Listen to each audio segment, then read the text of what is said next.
Plot: Margarita with a Straw, 2014. Written by Anonymous. A rebellious young woman with cerebral palsy leaves her home in India to study in New York, unexpectedly falls in love, and embarks on an exhilarating journey of self-discovery. Voiceover off. When you're blind and watching movies, what will you find? A blind superhero whose superpowers are acting like he's not blind. A sighted actor over-dramatically touching people's faces. Or maybe the whole joke is that they're bumping into different places. A spectacular, macular generation. From tunnel vision to your television. And do they off this movie with audio descriptions? They're movie buffs who know their stuff. You'll be thoroughly entertained. Join Sky and Melissa throughout film history and Citizen White Cane. Hello. Hi. And welcome to Citizen White Cane, the podcast that attempts to impair a visual media. My name is Sky McLeod, I'm Melissa Bukta. and we are talking about Margarita with a Straw today. Yes, this was your week to pick. I'm always happy and surprised at what you find. Yeah, I know. I was like, this is the classic Sky picked this movie. Yes, very, very much so. It had a lot of I feel like the hallmarks. It had a performance by someone who is an able-bodied person, though. We actually had both of our main characters, basically, that have disabilities, both played by able-bodied people, which is really a bummer. That is, wow. And when I went back and forth, watched through the whole movie trying to tell, are they not? Yeah. And I think with Laila's character, I think I landed on she must be, but wow, No. could have fooled me, and did. Yeah, it's one of those things where, and I just knew it going into the movie that she wasn't, and it really was distracting to me knowing that she wasn't, because I was just like, oh, come on, because I think that it is a performance that, I understand why someone would be like, yeah, you can't tell, but it's just also like, Right. it would just be so much easier. Oh no, I know. And I did have a friend growing up with cerebral palsy, so I can't compare the two. Yeah, I mean, I think that her it is based, the story, because it centers around her even more than our blind character. So it's kind of, even though we do have a blind character, it's more about cerebral palsy, is the more featured disability in the movie.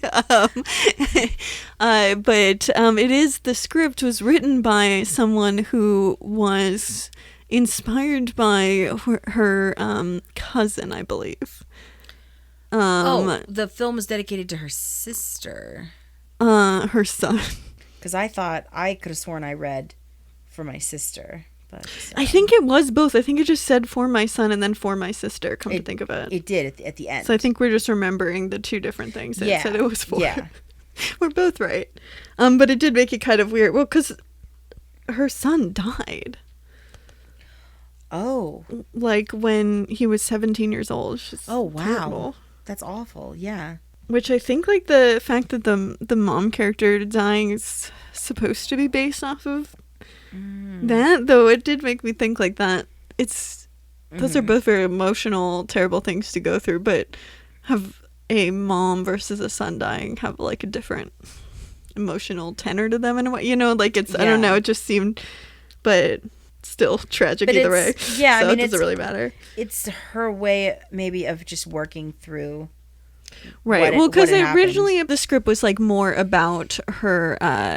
I think it's, now I can't remember if it's niece or cousin, who had cerebral palsy, and then she did this filmmaking script lab thing where she'd won an award for the script, and then other people came in to help her rewrite it to be more pristine, I guess, or some, you know, and in that rewriting process, she just added a bunch of stuff that was more autobiographical to her than it was about her cousin. So it's kind of like a weird mix of an actual experience of someone with cerebral palsy and the abled writer's experiences. Yeah. Like being bisexual comes from her, like that stuff comes from her, and like and this, even though the storyline with the mom dying again, like, yeah, it's her, she used like the experience of her son dying as inspiration for that plot, part of the plot. So it's kind of, but it almost feels like a weird mix of experiences, because sometimes it's so specific to the disabled experience and like things relating to what it feels like to be disabled and, you know, labeled as abnormal or whatever in society, and it goes through all those kinds of themes. And then sometimes it's like it just isn't really about that at all at moments. Like, you kind of get the feeling that it's like it feels a little muddled in a way, because you don't, you always kind of feel like she's sort of two different characters, which, knowing how it's written, I'm like, okay, that's why it kind of feels like two different people's experience put in one character, because it like literally is that. But like, this is terrible, but one of the things that really bothered me was that she, like, the cerebral palsy really affects her speech patterns in the movie, and there was not a single time that a character was not able to fully understand her, except for like one joke in the movie where that's a whole bit, but like but I was just like, there's so many different people that are talking with her, and someone with that experience is so much more likely to have to deal with like the just annoyance of like constantly not being understood, and like, but that's really not dealt with at all in the movie, which I thought was kind of like, it just seemed like a kind of a basic one that I don't know, there was just weird things like that where it didn't feel like it was just like, this is a disabled person writing about their life experience and they're trying to think about all the things they've dealt with. It was more just kind of like some of those things and then some able person stuff, and that, you know what I mean? I don't know, did you get that vibe? It was a little harder to think about that for me when she was talking, because the subtitles are provided. So I was always glancing at the subtitles and trying to listen to how she formed the words. Right. And for the most part, I could understand her. Yeah, but you can, but then I feel like for me, I could understand her, but I was also like, there's subtitles, so they assume you can, because like the subtitles would show up when anyone was speaking Hindi, which a lot of the movie is like. Yeah, the movie's bilingual. Yeah. So you have, and there is actually probably more Hindi speaking than English, I would think. Maybe, in the end, because most of the characters are bilingual as well, or mostly just speak in Hindi, but you have subtitles anytime someone's not speaking English, or when she speaks, it's always subtitles. So Laila is our character name.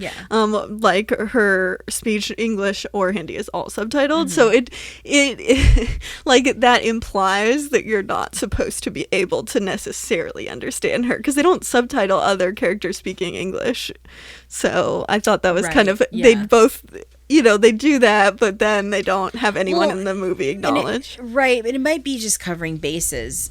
Yeah. You know, I think people who are used to being around someone with cerebral palsy, or who are in that community, or people with cerebral palsy, would have an easier time understanding what she's saying, just because that's their lived experience. But for the average Joe, even a person who has a different disability, who doesn't necessarily have a speech impediment, might have trouble understanding. Yeah, I mean, I've struggled with that in the past too, because like I use language as, you know, very specifically as a way of communicating, because I don't have other ways to communicate other than just the spoken word. And I've had trouble sometimes with people who have like impairment enough with their speech that I have trouble fully understanding. I feel terrible, because I'm like, this is all I have, and I just feel so sad, because it feels like a weird kind of cutting off. But like that, I thought, as like a blind, and also having, she does form a relationship with a blind character, but like they're in the middle of a protest, which also is very I don't know. I thought it's an interesting meet cute. But yeah, they're in a protest basically about police brutality. Yeah, essentially. But I guess this movie was like made in like 2013 or 14, and like was written I think before. So this would have been that. I'm pretty sure that's pre-first, and I think that was 2015, unless I'm wrong. But yeah, it was still, I think maybe, because they aren't saying, I don't think they say Black Lives Matter, so I think it might have been before Black Lives Matter. Yeah, it was mostly a protest about like New York cops. Right. What I thought, what I had gathered. It's interesting because it's like right on the precipice of that movement, but not yet. Which is why I thought it was kind of funny, because I'm like, oh, that would be something after 2015 that naturally would be the protest. But I was like, wouldn't it be like Occupy like back then? I thought it was kind of funny.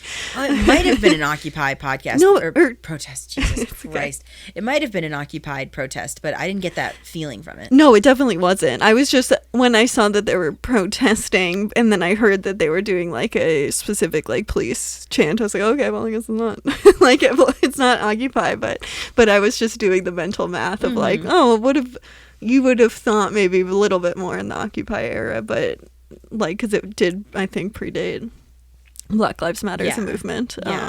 But that's how they meet, the two of them. We have our main character, Laila, we should mention, played by Kalki Kwichlan. I'm so sorry, I'm gonna mangle everybody's names, I apologize.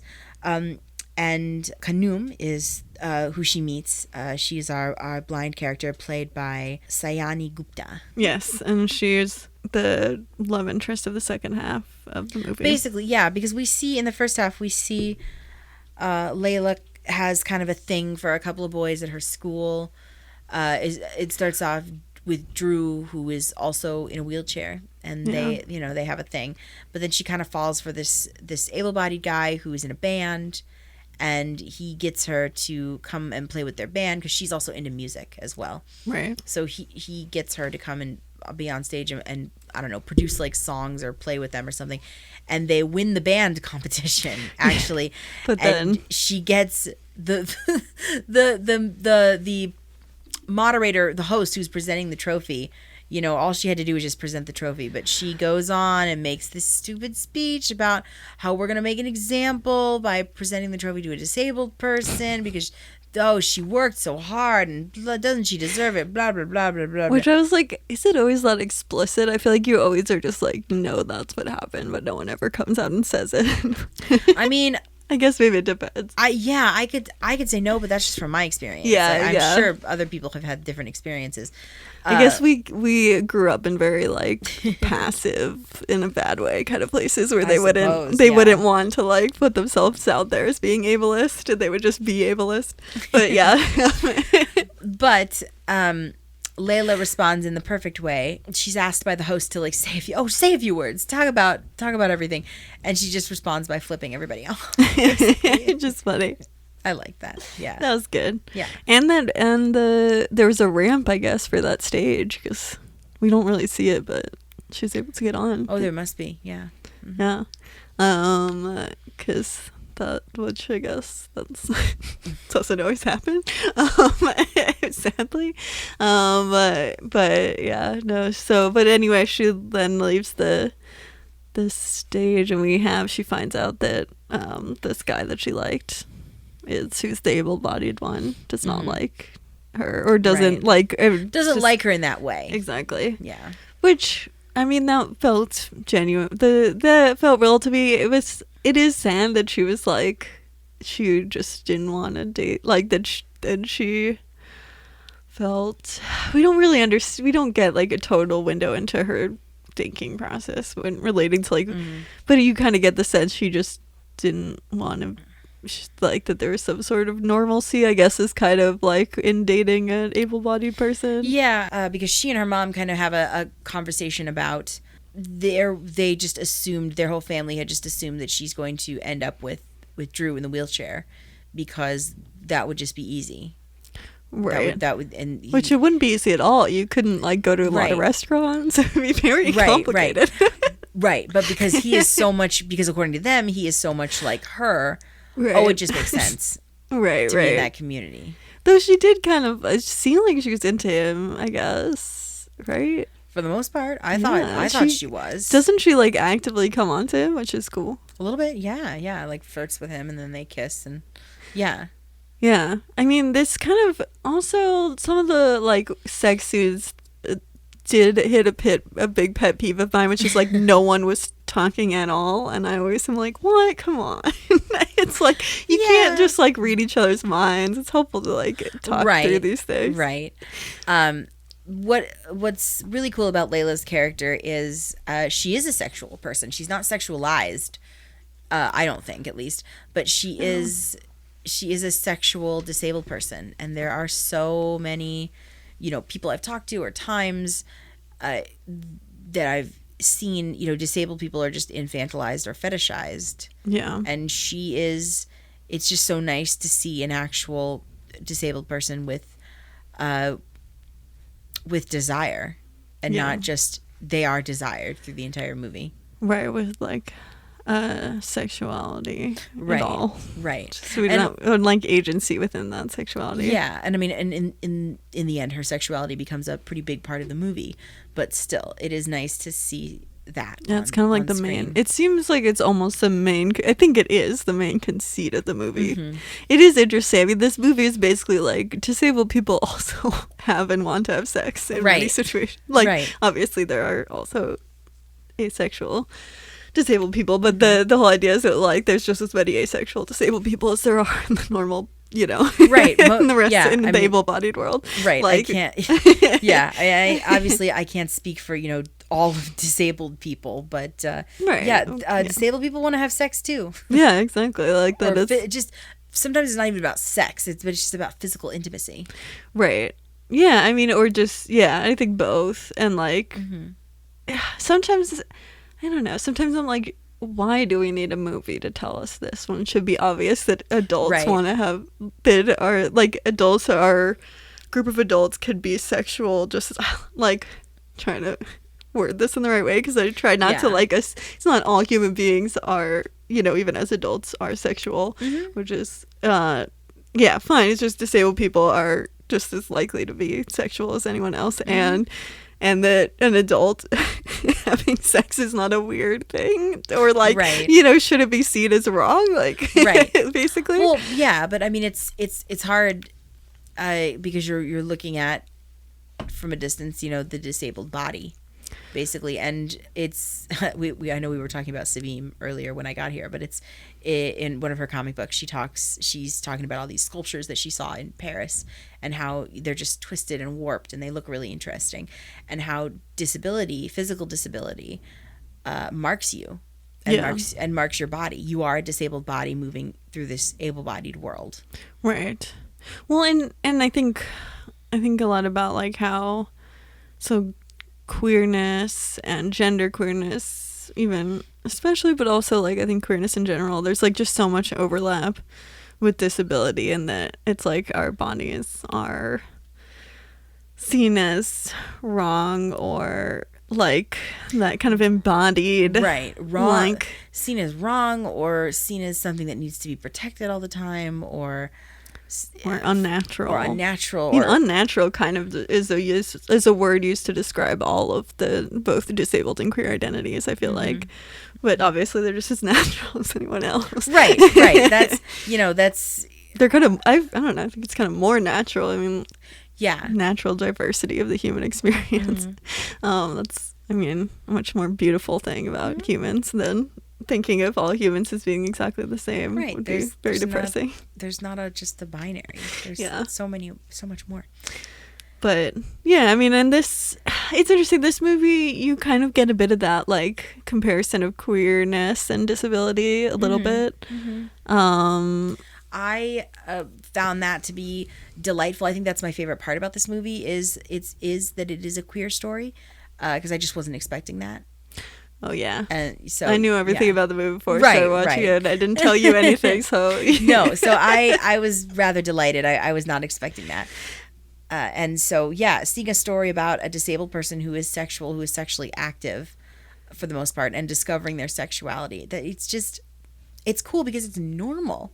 Yeah, and I just never got a lot of that. Still don't necessarily get a lot of it. I was thinking we've done, I think, 3 movies with queer main characters. Maybe. I don't know. That I couldn't think of. I was trying to go through. I was like, I don't think we have a full Pride month worth of. Not yet. We're getting there. Slowly but surely, we're getting there. We will just like at a certain point probably have run out. Though hopefully people will make more. But yeah. Happy Pride. Except for Happy Pride was last month. Happy post Pride. Yes. You just edit that out. No, it's okay. No, that was my bad for not just picking this movie earlier. I could have done that, but I just didn't think to. Okay. But no worries. But yeah, I mean, I think that I don't know. I do think that disability and queerness is just a natural, like, comparison to, or like, shared experience. Right. I mean, it is an otherism. It is an other thing. It is something that is keeping you outside of the quote unquote cishet normal able-bodied community. Yeah. I mean, before I knew I was queer, being a disabled person, I've always felt like I was in a different community or in my own community. Yeah. Well, it's also communities you have to like look fun. You have to find them. Mm-hmm. Like you're not as likely to be born into them unless you get really lucky. Right. And so there's definitely more of a feeling of chosen family. I think chosen families are big necessities in both communities. And like, I think also, I don't know, sometimes I do think that like after going through like needing to become a disabled person in the world,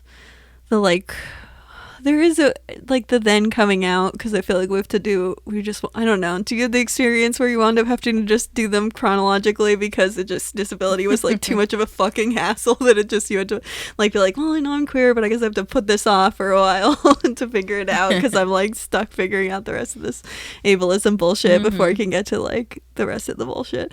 But at least I feel like there was it kind of like dealing with being a disabled person in the world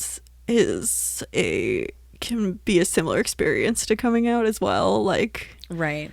I think that there's at least some, I don't know, you just kind of like figure out, also as a disabled person, you don't have a lot of social cachet. Like we get paid like 57 cents to the dollar. Like right, we're not fucking expecting much out of the world. So right. no matter what community you center us or you put us into, we're always going to be on the fringes of that community. Right. And so I think there's also like that we just have a lot less to lose. Like I think about how 20% of people identifying as bisexual are also cis men. Like the vast majority are cis women, and I do wonder about how like that's I don't know exactly how many are not cis, but I was thinking about how like if you are a cis abled white man and you are sexually attracted to women, like you just don't have a lot to gain by openly being bisexual. You know what I mean? Like I think that that's this weird thing of like the more social cachet you have, the harder the first thing is. Like, and I think there's also like when you're like disabled femme, you're just like, the world's fucking me over no matter what. It doesn't really matter if I add another one to this. But anyway, that's kind of a tangent, but I don't know. This movie has a blind character. We should probably talk about her as a blind character at all. Kanoum. So Laila meets Kanoum at a protest, and they kind of sort of they talk. You're right. It is a weird place for a meet cute, but they talk. It's kind of cute. They get tear gassed. and so she has to. So Laila has to like kind of basically lead her out of the protest. So it's a good crip companion. Yeah. Moment. Yeah, and then they end up meeting again for one of my favorite scenes in the movie, because I do have a couple of scenes I really enjoyed. I mean, I didn't say at the top, but overall, I did enjoy this movie. And even knowing that both the characters are able-bodied actors, I still really did enjoy this movie. Yeah, it is fun. Yeah, it's an easy watch. Yeah, definitely. But one of my favorite scenes is they go to the museum, the Metropolitan Museum of Art. Yeah, I've done that tour before. Yeah. Or because they give it to you for free. Hot tip: if you're blind, you got to tell them you are blind. I've done that. To do that tour. Yes. And I was in New York City, and I went to the wrong museum. Oh, no. Granted, I went to the Museum of Natural History, so I had a really great time. I had a wonderful time. It's a good museum, but too. Damn. The Smithsonian one's my favorite natural history museum. Oh, I want to go there. But anyway, they're at the Met, and they are at the MoMA. Sorry, no, it's the Met. Is it the Met? Yeah, they're at the Met, and also the Met has gender neutral bathrooms. Oh, another very fun cool. fact. I love it. Nice. Hang out at the Met. Yeah, and she finds Laila finds Khnum feeling up the ancient Egyptian artifacts, and you can hear the tour going on in her headphones. Yeah, and they meet again, and Laila wants to know what's going on, and they have this really beautiful moment where Khnum is basically taking Layla's hand and guiding her through the artifact. Yeah. And it's just their hands touch, and it's really sweet, and they're bonding, and I was just kind of like, oh my god, I think they're gonna be together. That's really cute. But it's just a really sweet, soft, silent part of the movie. Well, and then Khnum explains why she loves that part of the museum. Because you can feel everything. Yeah, it's just she tells Laila this is one of her favorite places. Oh, yeah. It would be mine if I lived in New York. I do always, whenever I'm in New York, I always go. She should have also been like, it's really cool because if you're blind, they give you the audio guide. Touch stuff. Yeah. They give you the audio guide. This is actually the second movie we've watched with a blind person at the Met, so apparently it's the place to be. Yeah, hey, blind people, if you're looking to meet other blind people, go to the Met. And go touch the Egyptian stuff. Yeah, if you just want to be a blind person in a museum. Because honestly, though, someone was like, I can go anywhere in the U.S., and I'm blind and want a good blind experience. Mm-hmm. The Met might be one of the first ones, I would say. So I guess these movies are also confirming that. And I haven't been to the Met. My top museum experience will still be Iolani Palace, even though you didn't get to touch very many things. Because it had like an audio guide, the audio right? tour is it's superb. Nice. Amazing. Yeah. Audio guides, like, not only are they great for like any hearing person, but like they really are a very undervalued.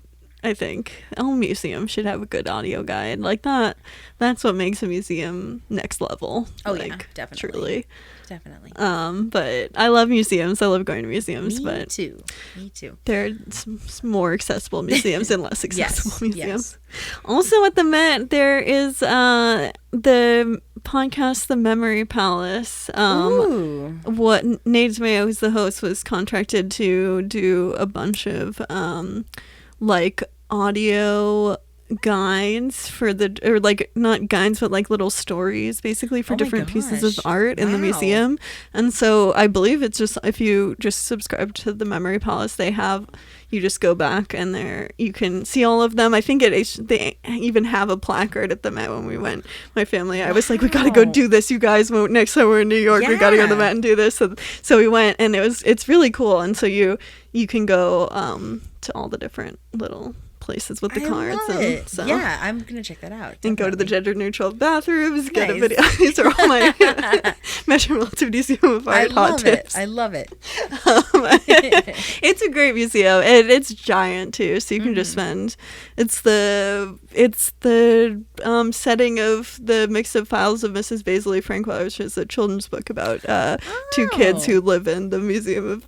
The Metropolitan Museum of Art. Heck yeah. In New York for months. And so as a kid, I was like, that's the coolest thing ever. And so I was obsessed with it. So yes. Oh my gosh. I'm here for this. I don't know if there's absolutely. I'm realizing how many facts I have about this museum. Very weird. I'd never even realized that before. Anyway, I'm sorry I have more to say about the Metropolitan Museum of Art than this movie. I did watch it. But yes, anyway, keep going.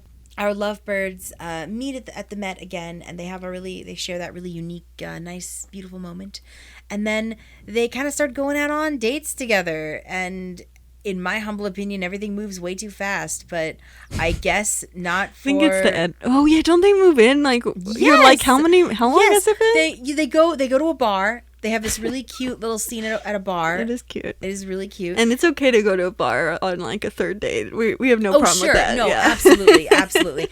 And we find out that Laila has never had alcohol before, and so Khnum's like, "What do you want?" And she suggests margarita. So she gets that with a straw. So that becomes her like signature drink. Yeah, roll credits. And basically, after an incredibly like really passionate, steamy night together, Khnum is like, "Do you want to move in with me?" And Layla's like, "Sure." Yeah, do you think because the movie's edited weirdly, so I could never figure out how much time had passed. Right. And I don't think all the events happen one after another. Right. There's definitely like... But you're right. I was also like, whoa, things are moving like... This escalated really quickly. Yeah. Like, which, I mean...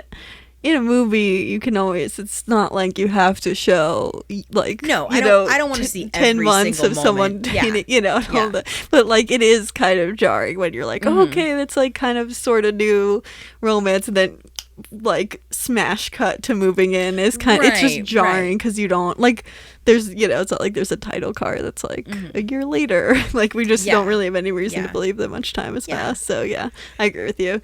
Well, and knowing that Khnum is played by a sighted actress, like that answers a lot of my questions about her performance as a blind person. I know we're jumping around a lot, but because you see her, with a cane and everything, and she's using her cane, and she's getting around. But when she doesn't have the cane, I'm just like, oh, so does she have my vision? Okay, she must see like me. And she must have some vision, I guess. And then we get to a point further along in the story, and it's like, well, I have no vision at all, and I'm thinking, how? Right. I don't. When you don't have the cane, I completely forget that you're a blind person. I don't buy for a second. It's weird. Which it is so weird because so much effort and nuance was put into Layla's performance, and I'm not saying Khnum, the actor, gives a bad performance. I liked Khnum. But it's just like a blind person would give a better performance. Right. Like, full stop. I'm just like, I'm sorry, I just don't buy you as a blind person.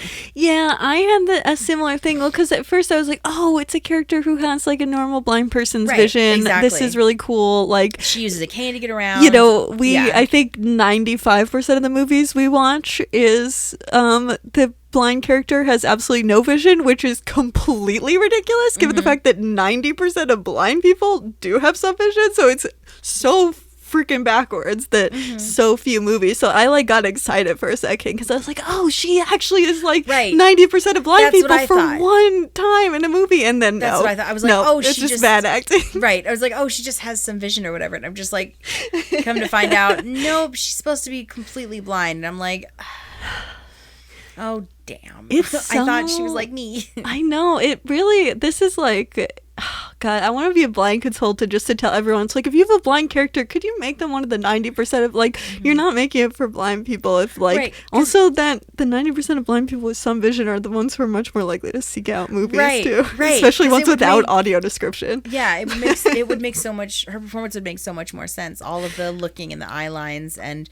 Right, because that's what... not needing to use a cane and eating at the dinner table and not having to be, told like, oh, this is 12 o'clock and 6 o'clock and not and then at one point she like walks in and we have a close-up of her hand like trailing along the counter to get to like where you put your keys. I'm like, a blind person has a bowl in a very specific place so they don't have to do that every time they walk into their own home. Right, it's your home. Right, so you know walk where it is. You hang your cane up, you hang your keys up if that's your option, or if it's a bowl, you know where the bowl is. And if you have to do like 10 paces from the table, why not just put it closer to the door like a rational human being? Like, it's just weird. I didn't understand that. And like at one point she's like, don't touch, which I felt kind of bad for them because like it's very hard for obviously for Layla to like be able to put things down in the right place, but also very reasonable for a blind person to be like disoriented by like things being in the right. You're So moved by stuff. there's like, I was like, there's actually a lot of things in which you'd have to do a lot of negotiating, because the two disabilities do have a lot of kind of what would be the right word, like there'd just be a lot more kind of needing to figure out how to make it work. The movie doesn't really do that and all. It kind of, I think sometimes in a movie they might be like, oh, okay, we'll disable people together, they just have the commonality of being disabled, but it's like, yeah, but the world is really ableist and there's all these other things that both people have to contend with, and they're different, and so it actually kind of creates compounding problems that are not insurmountable, but it's not like, it's not always easier to date. Like, it's the world makes it harder for disabled people to date each other. Not that we shouldn't do it, but that it's just, it makes it harder. Well, and it's the whole stereotype of, you know, a disabled person is probably going to want to rather date a disabled person. Like, oh yeah, all the disabled people are going to want to date and be with disabled people. And you know what? That's not always the case. I'm not saying other disabled people don't date other disabled people, but it just doesn't have to be that way at all. Right. It's, and it just also doesn't necessarily solve the problems of ableism just for two disabled people to date, like, which is a weird assumption people make. Yeah, it's so limiting.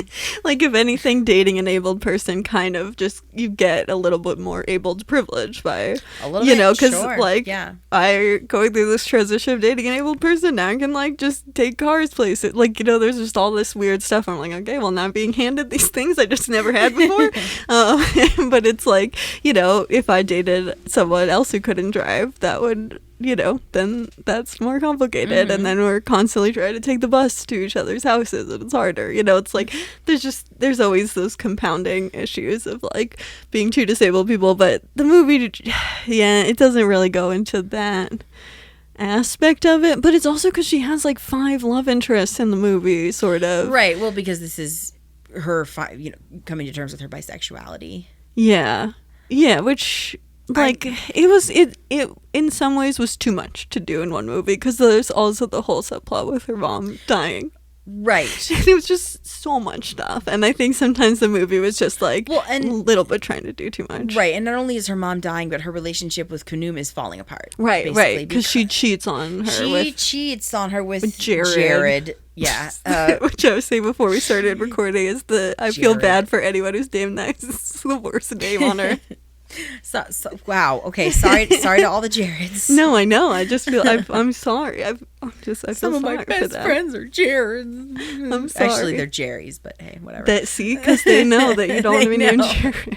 It's just not a good name. But they are working together on a school project, and they kind of sort of the same way that, honestly, that Kunum and Laila end up having sex with each other for the first time. They kind of sort of just fall into the act. Exactly. This is what I'm talking about. People generally want to communicate in those situations. Is also how you like don't accidentally make someone feel super uncomfortable. Right. And it happens like as he's helping her go to the bathroom. Yeah, which is really weird. And I'm just thinking that is the most unsexy. Like, I feel super unsexy when I'm trying to do my business on the pot. Like, that's the last thing I'm thinking about. And of course, because he has to help her, and he gets to take her undies down, and he gets to put her undies back up, and I'm just like, it's weird. It's so weird. I don't like but she does it anyway. And I thought my conclusion coming away is, okay, I've had sex with a dude, I feel guilty, but I wanted to know what it was like, and now I'm just gonna go back to Kunum. And that's not it at all. Yeah. Oh, yeah. There's like this weird ableism thing that she has about it. Surprise ableism, where the reason that she says that she wanted it didn't have to do with him being a guy, which it's, whatever. But like, it is because he can see her. So she wanted to make sure someone would have sex with her that could see her. I hated that comment. I was just like, well, you've just doomed this relationship. I know, because it's just like, even if that was true, just don't fucking say it. Right. I thought that Laila and Kunum made a really cute couple. Yeah, me too. And it doesn't, so what? She's bi. It doesn't matter. Like, that's not, but I understand having been on such a short leash, you know, with her parents, and now moving to New York and figuring out, okay, I'm bi. Right, that makes like slightly more sense. Right, and like I want to experiment. Like now's the time I can experiment. Right, and I really like this person and want to be in a long-term relationship with them. And like, granted, the most ideal way to do it is to have the conversation before. And, sure, yeah. Well, but you know, barring that, at least it feels a little bit less like shitty than being like they can see, which is just like, come on. Well, and then Khnum throws back, you know, oh, you were using me this whole time. You just wanted someone to take care of you.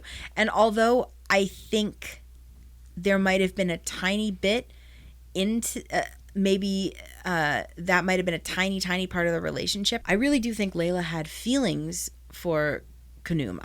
I truly don't think she was using her, but I think it was too much too fast, and she realized, oh wow, there's all of this other stuff out in the world, and I've just saddled myself to this one person. Right, which is like why in college, you know, at this point, I get like not wanting to be in the long-term relationship from college, and that's like, yeah, it's like kind of a normal college experience. Mm-hmm.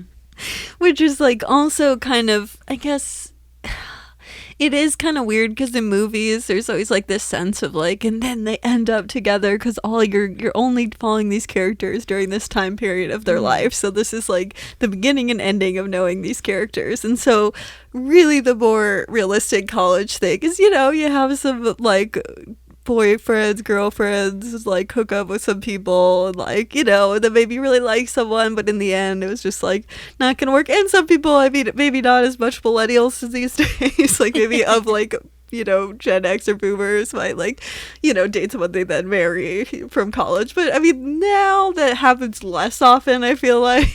There's a lot more just kind of figuring stuff out in college. And so that does not make as good of a movie, I don't think, because it's really, you can't have a romantic movie that's just like kind of dating around and not really necessarily landing on anyone, and then in the end just kind of be like, okay. I mean, I guess movies do that. It's just not the kind of classic narrative structure. So. Right. Well, this movie's interesting because what I thought I wanted was her to end up with Khnum and have this really nice, loving, mutual relationship with, you know, with two disabled people. Spoiler alert: she goes on a date at the end of the movie, and you know her dad's like, "Okay, have fun on your date." She's getting all like pretty for the day. Right, and she's got her margarita with a straw, and she's going to town or whatever. And the camera pulls away, and she's at a table for one. With a mirror, and just having a good old time. And I think I hated the ending, I have to say. It kind of sort of caught me off guard. I was just like, wow, okay, all right, I get it. I think the ending punches you in the face unnecessarily so, but I get it. She's accepted herself for who she is and is finally ready to go after what she wants. I mean, I think why we're both so unimpressed by this is it's like such a fucking sided perspective. Well, like, I couldn't see a fucking mirror from that far. No. Like, appreciating yourself is not like getting all dressed up and looking at yourself in a mirror necessarily. I mean, right, but we have to. It's nothing wrong with doing that. It's weird to do it in public. Sure, but also this is a sighted character. I mean, she vision kind of rules her world, but apparently. She's never. But throughout the entire movie, we've never had to go through like, I'm so ugly. My body is disgusting and I'm broken and everyone thinks I'm gross and da da da.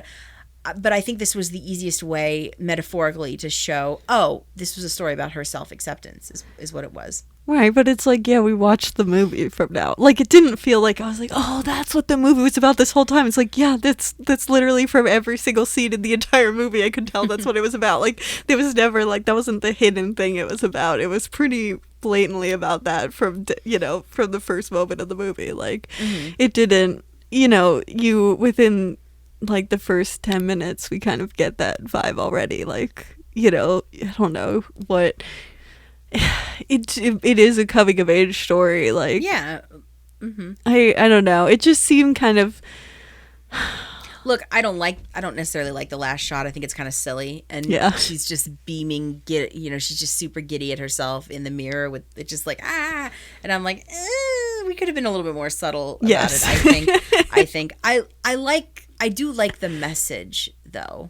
Yeah, it's Because it's not only accepting yourself as a disabled person. In Laila's case, it's also coming to terms with the fact that you're bisexual and you still have so much time in your life, and you don't have to necessarily settle down with one person. Do I think Kanoon got a raw deal? Yes. Absolutely. Yes, she did. That's the fact that we kind of sort of get a little bit of like, yeah, I'm really sorry I did this to you, and this is, it was wrong, and da da da. But then there's nothing is ever really resolved. We don't really know what happened. I thought she stays there as her mom. Kanoon stays there as Layla's mom is dying. And is supportive of her, and then just and then just disappears off, goes back home. Yeah, which is just the saddest ending for her character. Right. She thought that she had found what she was looking for, and she kind of sort of got betrayed. And she's and for an ableist blind person reads it. I mean, from the blind perspective, it is kind of, we do get the our person deal. Does get the raw deal. Yeah, I mean, she really is kind of. And it's, if she was an able-bodied character, I feel like it would have been slightly better, because you could have just then I think we would naturally just more relate to Laila than anyone. I suppose, but still, if she had the same reaction as an able-bodied character, it doesn't matter if you're abled or disabled. One half of the relationship was she was being used.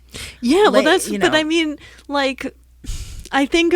With so little movies about that are actually meant to be from a disabled perspective, to have the person who especially got the raw deal, it would hurt a little bit less if they were able-bodied. I guess. It just because the able-bodied people get to be the heroes in all the movies.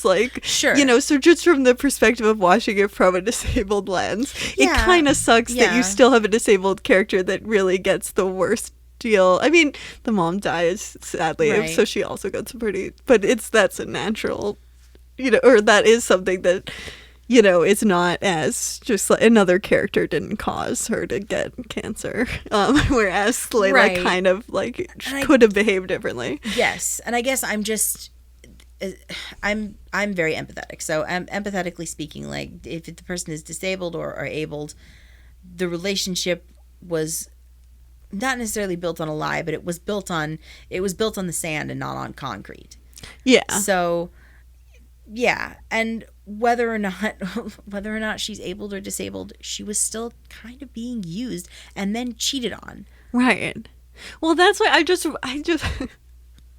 But I don't know. Yeah. No, I get what you're saying. Yes, if it were an able-bodied person, I might feel different, but I can't say that I could. I honestly don't think that I would. I think I would be sad and feel for the other person no matter what. Oh yeah, me too. I just think what it says on the full context of the movie is being a movie that's supposed to be painting disabled people in a in a more humanistic light. We're supposed to empathize. I mean, I guess you could have had a disabled character that was just evil and badly written, and that would have been much worse. What definitely happens to Kanoon is just kind of it sucks. I get what you're saying. I get it. I don't know if I can articulate it, but I get it. Yeah. And I understand. I don't necessarily know if I agree, but I understand. Yeah. I mean, I just maybe we've been doing this podcast long enough now that I'm just we really don't I don't know. I think before we did the podcast and early on, I just always thought there was going to be something better for our blind characters. Sure, and also blind women especially too, because we see it I'm constantly needing to be what movies have a non-male blind character because there's so few of them. Right. I think if we were to rewrite the ending, or at least if I was going to rewrite the ending, I would want to see what happened to Laila and then what happened to Kanoon. I need to feel satisfied as a viewer, even if it's just she went back to America. And she was in a happy relationship with a woman who was more ready to be in a relationship. Exactly. Good for Laila. She found self-actualization and she has a happy ending. Awesome. But she's still leaving another she's still hurt and leaving another character behind to do that, right? And a disabled character that that we also want to paint in a way of not getting a raw deal. I think what's nice about the ending and what you're articulating about her ending is to see, to not watch a disabled character get beaten or killed, like not watch some horrible thing happen at the end of it. Like we get to see someone who can feel more confident. So I just kind of wanted that for all our disabled characters. I get that. And well, Kanoom's character arc isn't necessarily that she needs to find self-actualization. She's very happy with herself as she is. Yeah. And yeah, it's true. And the movie weirdly doesn't like really have us empathize with her that much. She's a rock. She's figured out her disability. She's figured out her sexuality. Like she's very comfortable in her skin. She's there. Yeah, she is there to, as the older, more experienced person, she is there to perpetuate Laila's story. Right. She's kind of a manic pixie dream girl a little bit. I mean, she's very, very like comfortable in who she is. So I mean, in a way that made it like the fact that she kind of gets fucked over made it actually sort of less of it, because you do have a sense that she could figure her shit out. She'll land on her feet. Yeah, like she's not completely fucked over by the end, but it's still like you do feel you just feel bad. It's just sure, absolutely, yes. Yeah. I mean, I was rooting for the relationship to work, and it's funny because now actually talking about it and parsing out what happened, it does make sense as a story. The story beats make a little bit more sense, but it doesn't necessarily mean I agree. Yeah. Although I don't necessarily think I want Laila and Kanoom to end up together, because Laila just isn't ready. Like we were just saying. Right. She's not what Kanoom is looking for. Yeah. I mean, that's probably true. I think we haven't really figured out how to tell stories about like coming to terms with like feeling comfortable with yourself, because I don't know if it necessarily always happens in a vacuum exactly. Like I think a lot of times people help you, and they don't have to be significant others or anything, but like I think finding yourself does have to involve some sort of community or outside support from people. And so I think a lot of the narratives are like, this person, broke up with their person and then like didn't really have a lot of friends, but we're not going to make light of that. Like we're going to ignore the fact that they don't seem to have a lot of friends either, and then like, but then they like look in the mirror and they look all nice and there you go, we're done, we did it, they're self-actualized. Like I think that is not at all how it ever has happened. No, my self-actualization definitely didn't happen when I put on a nice dress and looked in the mirror and was like, oh my god, I love myself. Like it's my self-actualization happened when I could get around by myself. Yeah, like independence. Right, when I gained independence that way. And I think Laila has gained independence. Yeah, I think so too. Then that does help. I think also just like first of all, I think these things happen just slowly. There's never that moment where it happened. Like it's just a progression that's never as clean as like a movie wanted it to be. You could be listening and still on your road to self-actualization. I'm pretty sure I am. Yeah, I mean we all are. It's all of becoming. But like I think that we try to do short. Like there's a lot of cinematic language that seems kind of very hollow and kind of a shortcut to me that I'm just kind of like and I think that's what this scene was, is so you can leave the movie going, oh cool, she discovered herself and she found herself and that's who she is. Right. Yes, I think what we've come to the conclusion is we like Kanoom want more. Yeah. We want something more concrete. Right. And like I don't know. I think it also doesn't have to happen without other humans as well. It's another big thing that that kind of bothered me. Yes, I mean the asexual person that is hiding inside of me was happy for Laila. Like cool, she realizes that she doesn't necessarily need someone to make her feel complete. Right. Not everybody does. Yeah, but also, like, everyone does. They just don't have to be a significant other. And they really don't have to be. And you can also be, like, a sexual person who doesn't, like, need to be in a relationship to value yourself. Mm-hmm. And if you do feel like you need to be in a relationship to have value, then actually probably not be in a relationship is the best thing to do for a little bit, and then to come back to it when you're no longer feel that way, But I do think that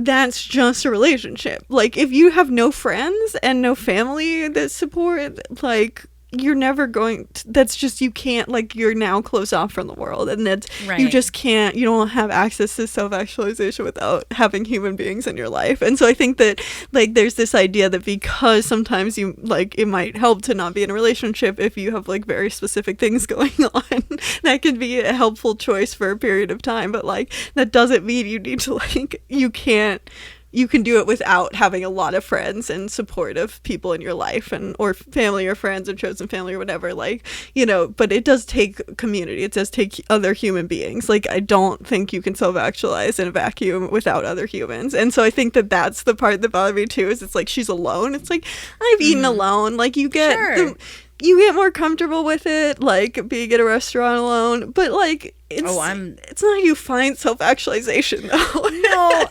No, I mean, I'm very comfortable with it, but yeah, I get it. You aren't like sitting alone at a restaurant being like, I have mastered the universe. Right. I am me and I am here. Yeah, no. Or if you do think that, then that's actually probably more of a warning sign of something else. But like, you know, it's just, you know, you learn how to comfortably eat alone, and that's fine. But it's just, I just don't think that that's a sign that you've self-actualized if you can eat alone. Well, there is this one joke I remember from the Torgelsons. Oh, I don't even know what that is. It was this really weird, fun show on the Disney Channel when the Disney Channel was cool when I was growing up. Anyway, point is one of the sayings that would get tossed around a lot is what's the worst way to eat spaghetti? And the answer is alone. Oh. It is hot, so do we want to close up? We need margaritas with a straw. Yes, we do. Oh, we didn't even talk about straws. Am I disabled? Oh, yeah. No, give it. Go for it. I don't know. I just think that plastic cups are far more waste than straws, and like for anyone who has like, you can, like, people now have these like disposable straws? No, non-disposable straws, like the metal straws. Sorry, yeah, I have a couple of them. Yes. Yeah, I know a lot of people have them, but there's like a handful of disabilities that make it so that you can't, like, that you do need a straw to drink things, and like the fucking plastic cups have way more plastic, and so sometimes it pisses me off when people are like, straws, oh my god, when it's it's just making it harder on disabled people. Like, you have to now you're making disabled people bring around straws, and it pisses me off. Either that, or you have to physically go up to the counter and like ask for a straw, and that's because they keep them behind the counter now, right? And you're like publicly shamed, and it's like, of all the things, like, disabled people can't drive, so our carbon footprint is tiny. So like, some of us who can't drive, our carbon footprint is extremely tiny compared to able people, so fucking make them do bullshit. Like, I'm sorry, give us the fucking straws. Yeah, it pisses me off so much. There's a lot of, I mean, I think you can, like, I think right now we have a big problem with environmentalist stuff where it just negates a lot of social justice issues, but disability is like one that you see all the time where you're like, come on, like, if anything, you should be learning from the limitations that we have and how we actually reduce emissions through them. So don't fucking tell us we can't have straws to drink things. So anyway, that's my rant about straws. I feel like we kind of had to for this movie do it, but anyway. Are we? I think putting so. The lid on it, and the straw. Yeah, and the straw. Yes. in our cold drinks. Yes. I've been gone first for a while for the ratings. Yeah, I'll go first. I'm gonna give this movie a 2200. Okay, fair. Right on the money, I guess.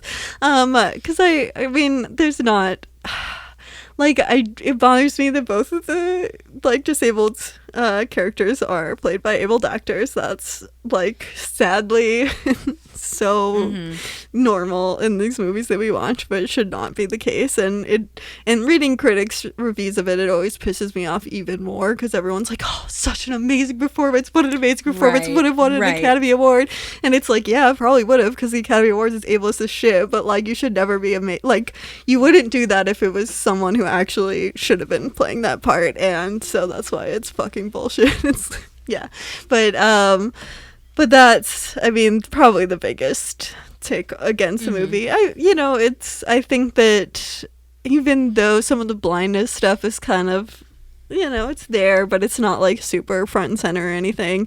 I think as a whole, as a movie about disability, it comes to disability with a more obviously empathetic lens than a lot of the movies we watch, and is really, asking us, I think, to be in like Layla's perspective more than any other character, which is technically not our blind character, but I'm just going to give it a little more points for still being a portrayal of disability, because I do think that like the more I do see any movie that fucks up disability portrayal or does it well, like I always, even though we only talk about ones with blind characters, I think, it doesn't really matter what disability. We should always, it's all the same ideas of you should have good representation. Right. Yes, absolutely. So I that's why I'm giving it a 2200. I'm not going higher than that because of all the things that we've talked about. I think there are, it's not so out of the park. It's also nice to have queer disabled characters is cool too, but I think there's enough of kind of like, it's sort of a mixed bag, but in the aggregate, I think it does a decent job of not being super ableist at all. So, giving it a nice, neat 2200. What is your rating? Yeah, pretty much reiterating everything you said. Mine is also a 2200. Nice. The movie does drop down a few pegs in my eyes because of the exact same reason, because we need disabled actors playing disabled characters. Thank you very much. Yes. But I was really happy to see an LGBTQ story. I was really happy to see a bi story, because you just don't see a lot of those. It's true. Like bi-centric story, and that made me happy. It made me happy that this wasn't also in part it was a little bit, but it wasn't necessarily also a huge coming out. Yeah, I story. like that they kind of just kind of did that for a minute. It touches on it, but and the fact that it's really nice to see a movie where with accepting parents. Yeah, they came around pretty quick. They didn't wasn't a celebration, but they came around and they did accept that this is the way that their daughter is. Yeah. So I mean, it's a good movie. It's a good movie, and I would feel with the caveat talking about the two leads being able-bodied, but I would feel pretty comfortable showing this to a non-disabled person, especially, and maybe a disabled person. Yeah, if they have some time. If they have some time, but definitely more of a non-disabled person. I think this movie would be a really good exercise in empathy. Yeah. And like you said, understanding. So same old 2200. Nice. Mm-hmm. Awesome. Mm-hmm. I mean, it's good to have I feel like when we agree on 2200, that's pretty high praise. I feel yes. I feel like 2200 is like our average. Like, this movie's fine. Yeah. It's not offensive.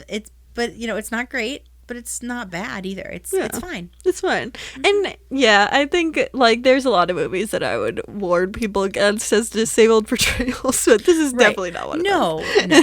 Yeah. I would even if someone was like, oh, should I see this? I would probably say honestly. Absolutely. Which is not what I would say actually about a lot of movies we watch. So I think that for me that's high praise that that if someone asked me if they should watch it, I would probably say yes. So I think I think we're wrapping up for Margarita with a Straw. Oh, yeah. Mm-hmm. So, Melissa, what are we doing next week? Right. Well, next week I wanted to do something fun and gentle and something animated, because we just don't get to talk a lot about animation on this podcast. Yeah. So we are doing one of my favorites, Kubo and the Two Strings. Nice. Yes. Locally made right here in Portland, or right here in Oregon. A film by Laika Studios. Yeah. I am excited. I have never seen it, so we'll see how I like it. I can't wait to hear what you think. Yeah, we'll tune in next week for that. Mm-hmm. Then I guess we just have what we're blindsided by. I can go first. Right. Okay, I've brought in a book today. Ooh. Yes. So I just finished reading Where Am I Now by Mara Wilson. If you don't recognize that name, you will, because she was basically your childhood if you were a 90s kid and saw Matilda in the movies. I've actually seen every single one of Mara Wilson's movies, because I'm a kid in the 90s. Of course. And but this book it touches a little bit about that. It is basically, she has pretty much left film acting. Yeah, she retired. She retired, and she is still doing voice acting on and off. But she has decided she wants to become a writer and a storyteller, and that is what her focus is now.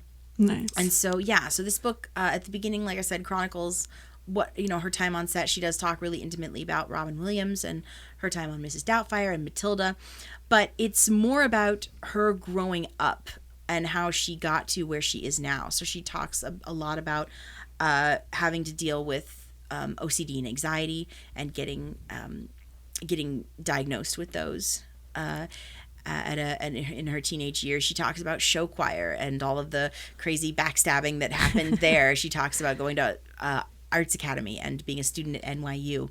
Oh, wow. And finding... Like in this movie. Right, yeah. And finally finding her community. Nice. And it's just a beautiful, really poignant, really honest book. Mara is incredibly snarky, but she's also really heartfelt and is really brave to kind of lay everything out on the table. Yeah, I've heard interviews with her on podcasts and stuff. Yeah, she's so smart. Yeah, I really think she's a cool person. So yeah, I was really interested to read her book, and I highly recommend it. And the audiobook is read by her. Nice. Even better. Yeah, so, and you can get it on Libby. Yes. Yeah, so that's Where Am I Now by Mara Wilson. Nice. That's awesome. I'm bringing something a little bit different, which is that I've been doing pole dancing, so that's what I'm blindsided about. Oh my gosh. There's actually, if you live in Portland, there are many places to learn how to do pole dancing. Funnily enough. So I think in the end it really depends on where you are, even if you're in Portland, but just in general, I think I've been really enjoying learning pole dancing, like, as an accessible kind of dance. It's kind of cool. You do have kind of like your point of reference at all times. There's kind of an interesting tactileness to it, and I don't know. I like, because of accessibility and like how hard it is to take exercise classes, I basically just decided to like walk as my main exercise. And before the pandemic, I mean, now I do I take Samways out on a walk for an hour each day, but like I do it a lot less than I used to when I just was part of getting around. And so it's kind of nice to like be building up my body in a different, or not building up, I guess just like moving your body in a different way than like just walking, and kind of starting to develop like more muscles in places that are, different. I think about how like your shoulders hurt, but the cane, I always wonder how different my cane muscles are from doing pole, but it's a fun thing that started taking classes for. So yeah, it's pole dancing. Go all right, learn how to do pole. It's heck yeah, it's a lot of fun. Yeah, I don't know, I think that's it. I think we did it. I think we did a podcast. Woo-hoo. It is hot in here. Very hot in here. So we're not gonna take off all our clothes, but we will turn on the AC the second we're done recording. Our theme song is by Lucia Fasano. Our YouTube is Citizen White Cane Podcast. Our Twitter is White Cane Pod. Our Instagram and our Facebook are both Citizen White Cane. If you'd like to send us an email, you can send it to citizenwhitecanepod@gmail.com. If you'd like to leave us a voice message, there's a link in the show notes. How do you drink your margaritas?